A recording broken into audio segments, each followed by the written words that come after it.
Hello, and welcome to another Angry's unit of the week. And today we're taking a look at the ZEN Art Opera 44 85mm dual-purpose gun. The M1939 was the main large-caliber Soviet anti-aircraft gun.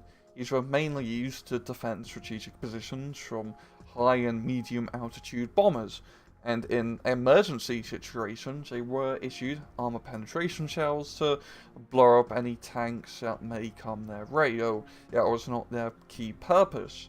Now, by 1942, the Soviets were starting to realise that their ground-based anti-tank weaponry were just not cutting it compared to the German counterparts, and they needed something bigger and better. So they looked to this 85mm anti-aircraft gun and decided to repurpose it in the anti-tank role, and they would fit these 85mm anti-tank gun conversions into Su-85s and famously the T-34.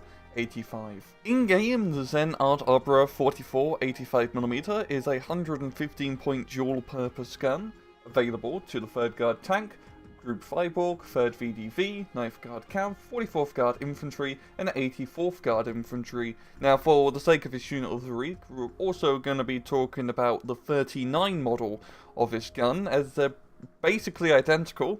The 39 just doesn't have APCR shells or a kick-ass looking shield. The 39 is available to Group Bezlugo, 97th Guard Infantry, 184th Infantry, and technically the 1st Polish Infantry, though they have the gun under a different name. Anyway, this has one large weapon. So, you have the 52K 85mm gun, with 8 APCR shells, 18 AP shells, and 45 high explosive shells. Yes, you also have the bullets, but that's just a game limitation technicality, so it can shoot aircraft as well as ground targets. It's a weird visual bug. Anyway, this is a pretty effective gun in the dual-purpose arena because it can pretty much shoot at anything. The AP shells are pretty effective with 145mm penetration, and same with the APCR shells, which go up to 180mm of penetration. You're gonna want the target to be closer before you shoot. You have a pretty good standard AP accuracy of 55%, but the main thing really of this gun is that you have 12 rounds a minute fire rate, which is pretty bloody fast, especially for something of this caliber. And in terms of blowing up aircraft with its high explosive shells, it's pretty bloody good, as it's a large caliber anti-aircraft gun. It will do a lot of damage. Towards soft targets on the ground, rather, with HE shells, it's alright. It's not the best, it's not the worst either. The main thing, once again, is that you have 12 rounds a minute, so you'll be able to pump out a lot of shells towards advancing infantry columns.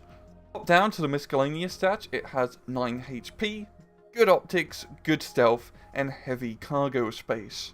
In battle, the ZEN Art Opera 44 85mm is essentially, if we're doing comparison here, the Russian version of the Flak 88, and both of these guns are very similar. The main thing is that the 44 model of the ZEN Art has APCR shells, which does give it a little bit of extra kick.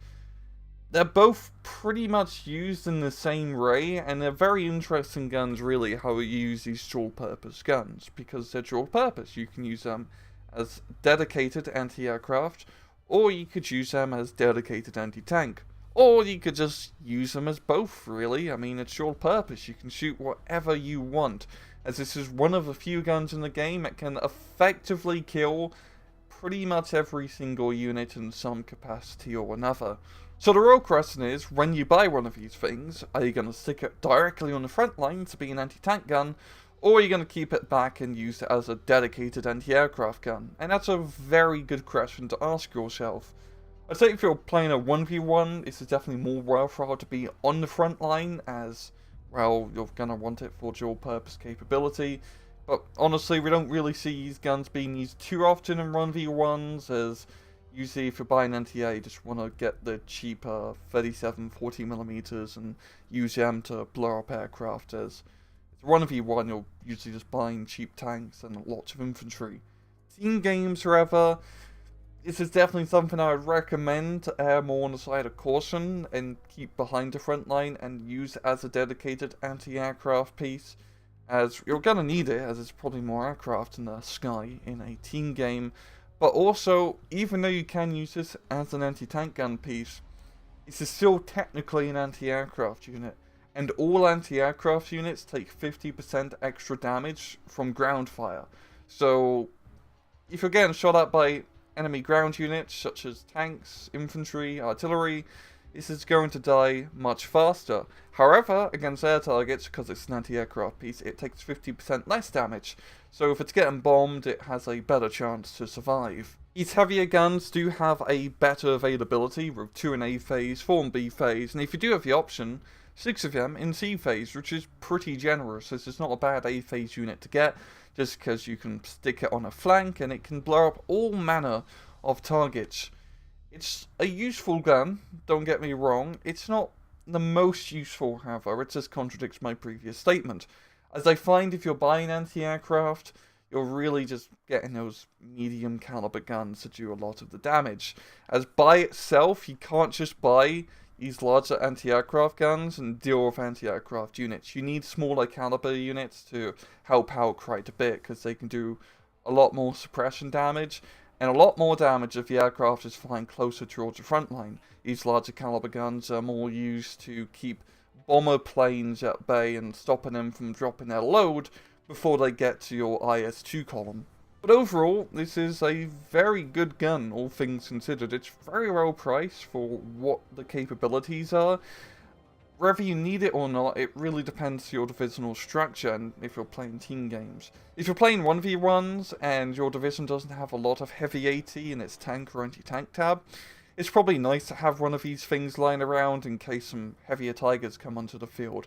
But if you already have heavy tanks in your division and you are playing a 1v1, I think you can really skip on buying these things and just dedicate on getting 37mm, as they're much more generally useful and cheaper.